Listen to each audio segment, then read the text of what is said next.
Olá, gente, boa noite. Agora sim, estamos no ar ao vivo com o programa Você em Foco desta semana. Hoje vamos falar de assuntos bem interessantes. Antes eu quero lembrar você que a nossa parceira também aqui, além da San Juan Lounge Bar, onde a gente sempre apresenta o programa Você em Foco, também a nossa parceira, a Nova Flora, Floricultura e Paisagismo, que tem sempre ótimas opções para você. Se você quiser deixar o ambiente da sua casa muito mais bonito, vá até a Nova Flora e conheça, claro, todas as possibilidades que você tem. Seja para sua casa, seja para o seu jardim, a Nova Flora tem a melhor opção, tá certo? Então, não deixe de conhecer a Nova Flora. E como eu estava dizendo, o programa de hoje está cheio de muita informação legal. Eu vou receber aqui a psicóloga Gabriela Marim para a gente falar sobre um assunto que, gente, é muito importante. Dados do IBGE revelam que o número de separações nos últimos anos, ou na última década, tem aumentado consideravelmente. E quando a gente fala de separação, não é tão simples, especialmente quando envolve os filhos, sejam crianças ou adolescentes. E com isso, tem aumentado também a alienação parental. Você já deve ter ouvido esse termo. E a gente vai entender um pouco mais o que é a alienação parental no programa de hoje. Eu recebo aqui a Gabriela Marim. Tudo bem? Seja bem-vinda ao nosso programa Você em Foco. Fica à vontade. Falar sobre esse assunto que ele é bastante recorrente, é um assunto muito sério. Antes de mais nada, para a gente poder começar o nosso bate-papo, o que configura uma alienação parental? Mais uma vez, seja bem-vinda. Obrigada. Então, né, Justinei, como tu falou, acho que a alienação parental ele é um tema que tem vindo aí muito à tona, né? Principalmente no judiciário, que é onde ele ocorre, né? Nas varas de família. E é muito legal a gente poder falar um pouquinho sobre isso, né?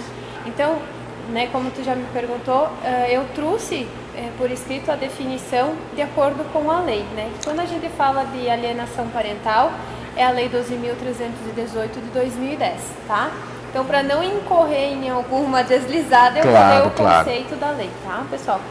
Então, segundo o artigo 2º, considera-se ato de alienação parental a interferência na formação psicológica da criança ou do adolescente, promovida ou induzida por um dos genitores, pelos avós ou pelos que tenham a criança ou adolescente sobre a sua autoridade, guarda ou vigilância, para que repudie o genitor ou que cause prejuízo ao estabelecimento ou à manutenção de vínculos com este.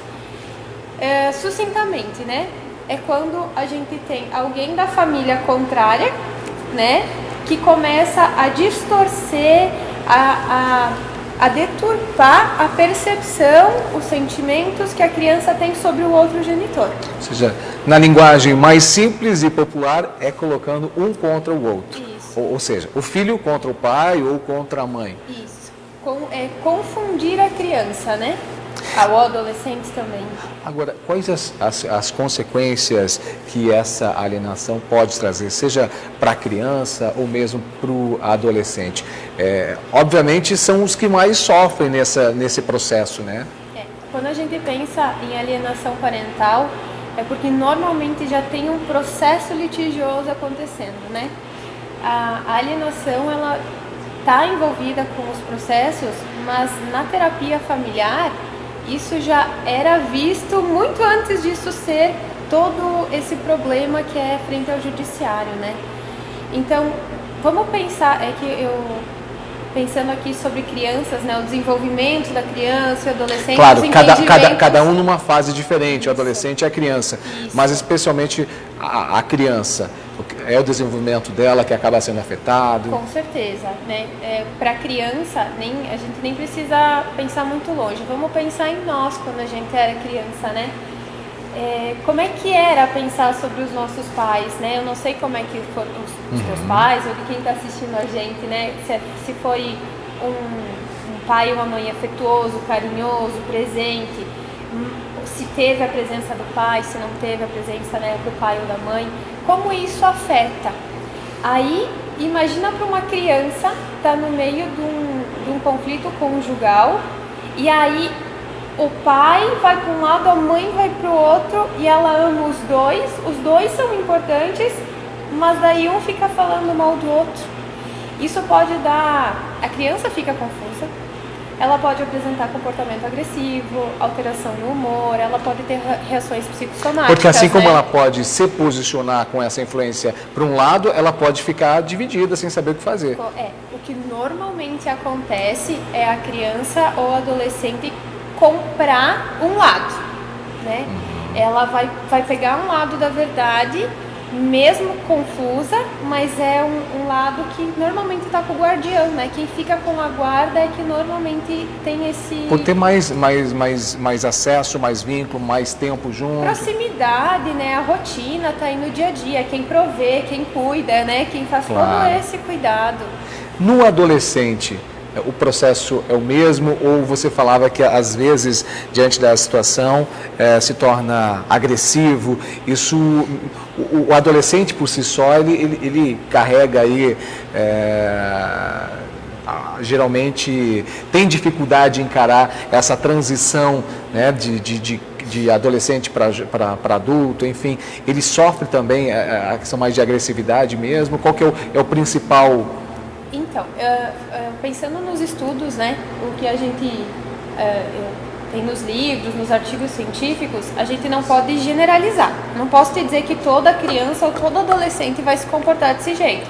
Porque tem a questão da personalidade, de qual estratégias ele já criou para lidar com os problemas da vida. Então, tem adolescentes que talvez vão ir para um lado e tem adolescentes que vão conseguir lidar, né?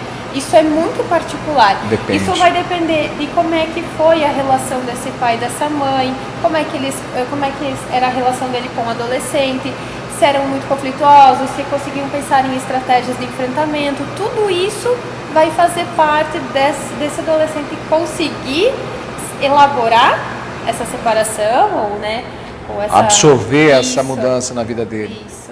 Agora, quando procurar ajuda e a quem procurar ajuda quando isso está acontecendo? Quem que deve procurar ajuda? Porque na literatura está escrito que é um alienador e o alienado, né? Normalmente quem se queixa é a pessoa que está sendo alienada, né? Ou o pai ou a mãe. Eu vou falar de pai e mãe para não ampliar muito, tá? Sim. Mas é sempre de uma família para outra, né? Normalmente, quando alguém percebe isso, ou vai direto no seu advogado, ou vai na vara de infância, né, ou vai no conselho tutelar, dependendo, né, de onde a pessoa encontra o recurso para fazer esse primeiro movimento de denúncia, né, e aí movimentar todo para que depois essa criança ou esse adolescente possa ter um acompanhamento psicológico.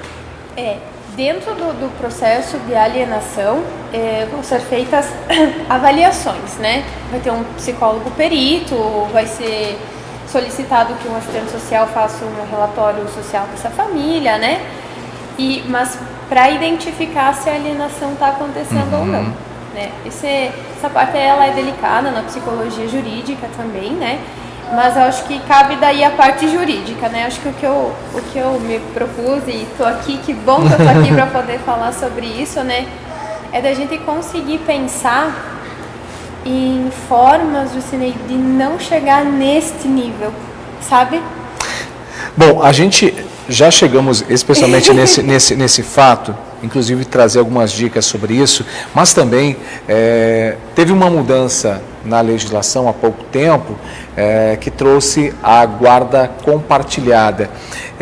A guarda compartilhada pode ser, quem sabe, uma maneira de lidar com essa situação de uma forma mais amigável, tendo em vista que a criança ela pode estar com a mãe, pode estar com o pai, né, e os dois tendo esse contato, ou em alguns casos pode ser ainda pior e confundir ainda mais a cabeça da criança ou do adolescente. É que eu estou pensando assim, a guarda compartilhada ela é uma legislação anterior à alienação parental. Ah, sim. Mas a guarda compartilhada ela vem com o intuito de regularizar por quanto tempo essa criança vai estar com um e quanto tempo ela vai estar com o outro.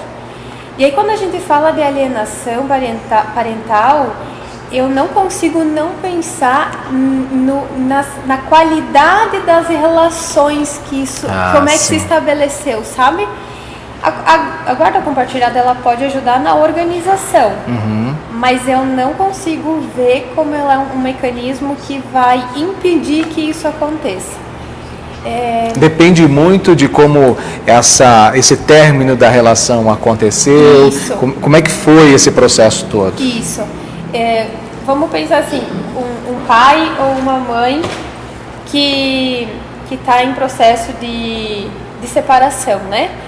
Está se separando porque algo não deu certo.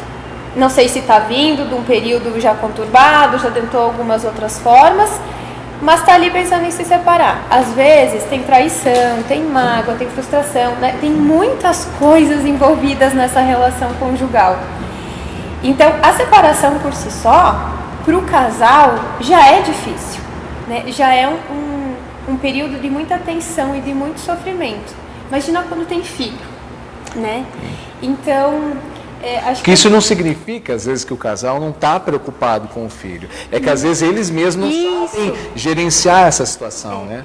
Quando a gente fala, eu vou sair um pouquinho do termo alienação parental, tá? Vamos falar um pouquinho de relação familiar, né? Quando o pai e a mãe, eles resolvem se separar, é uma relação conjugal que está se encerrando. E aí, quando o casal se separa, eles têm que ter em mente que eles continuam com a parentalidade, né? Então, relacionamentos terminam, casamentos terminam. Sim. Mas a parentalidade, ela nunca se extingue, né? Você é pai ou você é mãe e aquele ser sempre vai ser seu filho, né? Indiferente se você está casado ou não. E eu vejo que às vezes isso tudo entra num saco só como se fosse a mesma coisa, sabe? Então, diferenciar a conjugalidade da parentalidade, eu acho que é um caminho que dá para iniciar para clareando algumas coisas. Agora, é claro que sempre se pede isso, mas varia muito de cada casal, de cada situação, como isso terminou. Mas qual seria a melhor maneira para o casal lidar com essa situação sem trazer grandes prejuízos para a criança, que nesse momento é o foco principal, né? Nós tivemos as nossas desavenças, mas nós somos adultos e entendemos o que está acontecendo. Agora, quem está ali no meio, que com certeza não sabe quase de nada do que está acontecendo, precisa fazer com que ele entenda. Uma coisa importante quando se tem filhos pequenos, tá? Vamos imaginar aí até os 10 anos de idade, tá? Porque dos 10 para cima, o adolescente é de 12 para mais, mas a partir dos 10, 11 anos, eles têm uma capacidade de compreensão bem boa, né? Mas dos 10 anos para baixo, ele ainda está em formação, algumas coisas são importantes. Então, uma coisa que é muito importante, que eu vejo que as pessoas às vezes até confundem, é quando elas dizem assim, a criança sabe. Não, a criança não sabe. Ela precisa do adulto que está ali na vida dela. O pai, a mãe, o responsável legal. Essa referência não tem como tirar. Ela tem que se referenciar. Até porque, possivelmente, parte da vidinha dela, ela conviveu com ambos. Então, ela construiu aquilo na mente dela. E por processos de desenvolvimento cognitivo, social, afetivo, ela está em desenvolvimento. A gente não pode pensar a criança como um mini adulto. Ela está em processos diferentes. Então, a gente precisa também ter este cuidado. Mas quando está acontecendo um processo de separação, é bem importante que seja conversado com a criança de uma forma simples, né, mas clara, que a separação é entre pai e mãe. Porque tem muita criança que fica no imaginário que ela é a causadora da separação. E aí isso já tem um sofrimento intrínseco da relação conjugal que acontece e a criança ainda carrega um peso desnecessário. Como se fosse uma culpa daquilo. Isso aí. Então, precisa conversar com a criança, precisa... eu acho que o mais importante de um processo de separação ainda está com os pais, sabe, Jucinei? O pai e a mãe, por mais mágoa, por mais raiva, decepção, frustração, sentimento de injustiça, de traição, inúmeras, né? A gente pode listar vários aqui. Eu sei que não é fácil, eu sei que eu tô aqui numa posição falando de profissional, mas eu me coloco no lugar de quem vive isso e realmente é muito difícil, né? mas o pai e a mãe, eles precisam entender que era entre o casal e que eles precisam dar o suporte para esse filho. E quando há separação, é dever do pai entender que é direito do filho conviver com a mãe e da mãe entender que é direito do filho conviver com o pai, né? E que por mais que eu tenha ranço, que eu tenha ódio, que, sabe? Eu preciso entender que eu não posso que o meu filho pense a mesma coisa, né? O meu filho vai ter que criar relação com aquele pai. Até porque, como a gente falava antes, né, a criança, ela não sabe exatamente o que levou uma separação, até que ela aconteça. E também tem detalhes que para a criança não há necessidade de se falar. Não. Porque isso sim pode causar uma mágoa para alguém que supostamente seja o culpado daquilo. Embora a gente sabe que em qualquer relação há uma parceria de culpa, às vezes dos dois lados, né? Ou pela falta de conversa, pela falta de entendimento, há uma parcialidade de culpa de ambos, né? Mas é importante então que quem esteja num processo de separação neste momento, que a gente não gostaria que estivesse, mas caso esteja, realmente preste muita atenção nesse cuidado com o vínculo com o filho, Sim, né? É muito, muito, muito importante, porque assim, a relação entre o casal às vezes termina, mas a gente pode pensar em uma transformação então de relação. Essa relação de casal se transforma numa relação ainda de contato, porque tem a criança, e esses pais vão ter que se comunicar sobre saúde, sobre escola, sobre faculdade. Vão ter que falar sobre um assunto em comum que é o filho. Exato, então quando consegue estabelecer um canal de comunicação saudável, equilibrado, pode ser o termo aí que, né, melhor caber na história de vida de cada um, mas de manter esse canal para que essa criança ou esse adolescente continue a se desenvolver, porque isso afeta muito, né, o desenvolvimento psicológico, afetivo e social dessa criança e desse adolescente. Tem um documentário, A Morte Inventada, eu acho que é o nome, tá? Se alguém quiser dar uma assistida, ali tem relatos dos filhos, de como é que foi no tempo da separação, como é que foi entender como é que isso aconteceu e todos os sentimentos de confusão que isso estava envolvido, sabe? A ambivalência. Importante para os pais entenderem o que passa na cabeça do filho nesse momento. Que legal. Eu sei que teríamos muito assunto, especialmente no que se trata de alienação parental. A gente está falando aqui também, entramos no foco da separação, que uma coisa está ligada com a outra. Sim. Mas eu quero te agradecer muito pela tua presença aqui no nosso programa. Acho que é sempre importante a gente falar de assuntos que a gente vivencia, que vive no dia a dia, e a gente sabe que as pessoas sofrem com isso também. Então, muito obrigado pela tua participação. Obrigada. Eu só queria falar outra coisa antes de sair, né?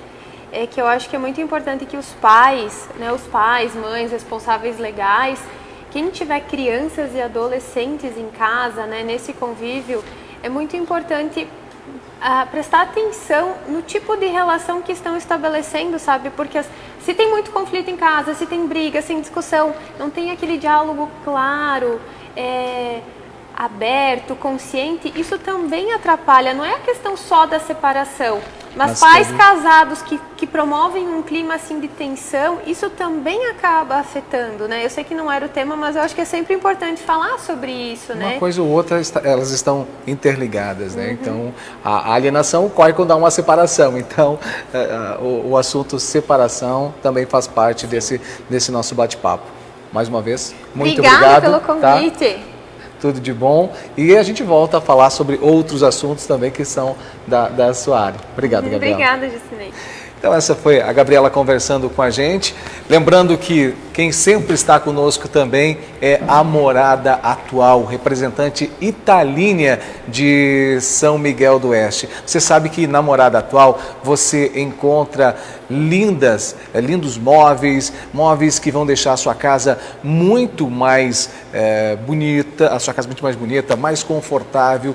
A marca Italínia você já conhece e realmente vale a pena você ir até a Morada Atual aqui em São Miguel do Oeste, conhecer né, as opções e o showroom, né, da loja aqui em São Miguel. Então, obrigado também à Morada Atual pela parceria com a gente. Se você não fez ainda um orçamento, lembrando que a Morada Atual está com uma promoção super legal, em 24 vezes, e ainda você pode pagar a primeira parcela nos 3 meses. Não tem dinheiro para agora a primeira parcela, você pode pagar após 3 meses, começar a pagar, e tem 24 meses para pagar. E um juro super especial, viu? Juro de 0,9, ou seja, vale a pena você mudar a sua casa, mudar o ambiente com móveis de qualidade que você encontra na Morada Atual, representante Itarina. E a Itarina é uma das maiores lojas de móveis modulados da América Latina. Então, você vai deixar a sua casa, com certeza, muito mais bonita e mais confortável, buscando a qualidade da Itarina. E, gente, o programa segue e, claro, a gente vai falar sobre um outro assunto bem interessante, é sobre uma nova profissão que tem surgido, que são os digitais influencers, os influenciadores digitais. Você já deve ter visto aí nas redes sociais influenciadores falando sobre, apresentando sobre produtos, falando sobre produtos, mostrando a sua experiência sobre a compra de produtos. E hoje eu estou recebendo a jornalista, minha amiga Débora Secom. Tudo bem, Débora? Como é que está? Seja bem-vinda, por favor. A Débora, para quem não sabe, ela começou há pouco tempo a ser uma influenciadora digital. Conte para a gente como é que surgiu a ideia de entrar nessa área. Jusinei, obrigada pelo convite. Eu preciso dizer primeiro que, em primeiro momento, eu pensei assim, ai meu Deus, eu não vou, né? Porque o nosso cérebro busca primeiro uma fuga, né? Quando tem alguma coisa que deixa a gente nervosa. Porque, como eu já trabalhei na área de jornalismo, eu sou acostumada a entrevistar e não ser entrevistada. Mas a pergunta é mais fácil. É mais fácil. Mas, na verdade, assim, não foi uma coisa que eu planejei. Nunca pensei em trabalhar com isso, embora eu já acompanhava muitas pessoas que faziam esse trabalho, vídeos, fotos de divulgação. Fotos eu já fazia para alguns trabalhos, catálogo, site, esse tipo de coisa, para algumas lojas e marcas, né? Mas, na verdade, foi quando eu recebi um convite de uma amiga minha que tem loja, para que eu fizesse umas fotos para a loja dela.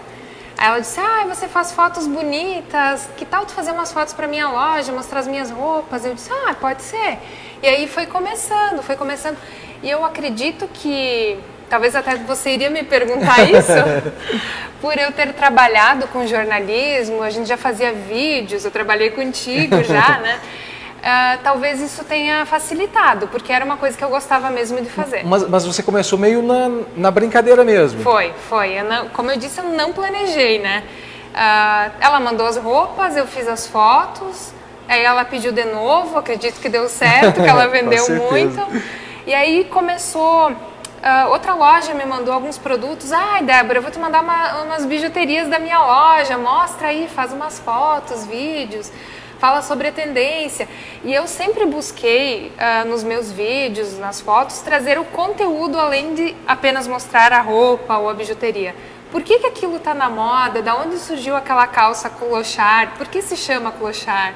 Então eu sempre busquei trazer uma coisa a mais, né? Não só a moda em si, né? Ou seja, o que a gente observa é que o influenciador digital, ele mostra a experiência na qual ele teve com aquele produto, isso, né?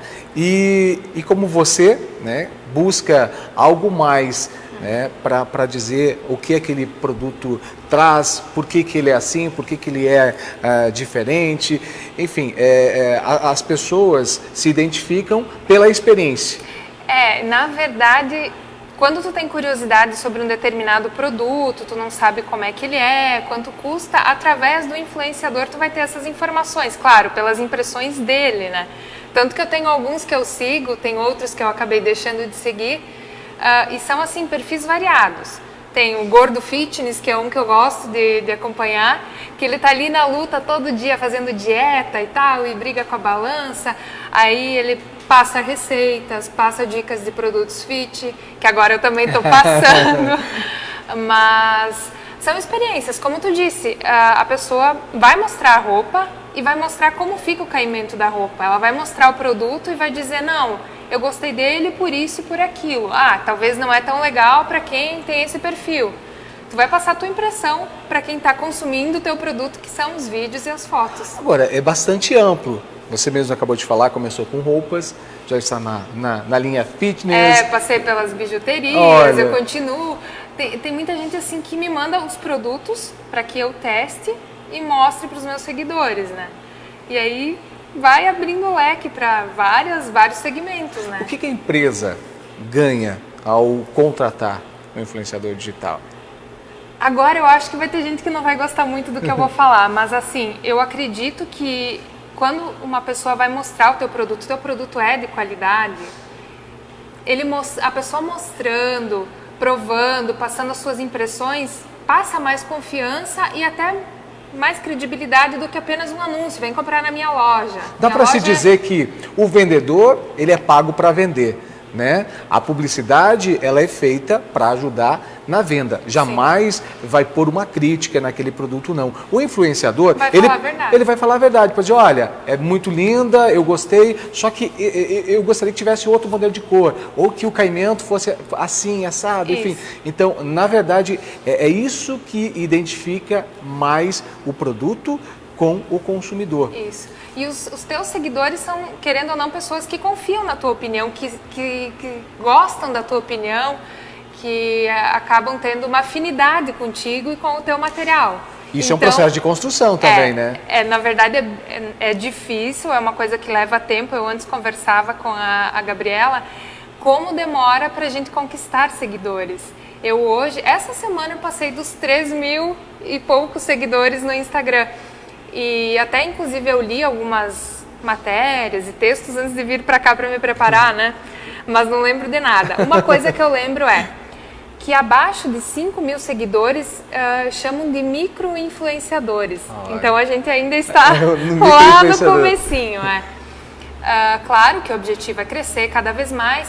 E o importante é que os seguidores sejam da região onde estão as tuas lojas, que você representa, que você mostra os produtos. De nada me adianta eu comprar seguidores que são de São Paulo, do Rio de Janeiro, não vão vir na tua loja, que não vão vir comprar aqui em São Miguel. Então não adianta. Eu preciso ter seguidores que são da minha região, são do meu município, que acompanham e que vão consumir esse produto que eu estou apresentando, que eu estou mostrando. Onde vai dar o maior resultado. Agora você falava agora de pesquisa.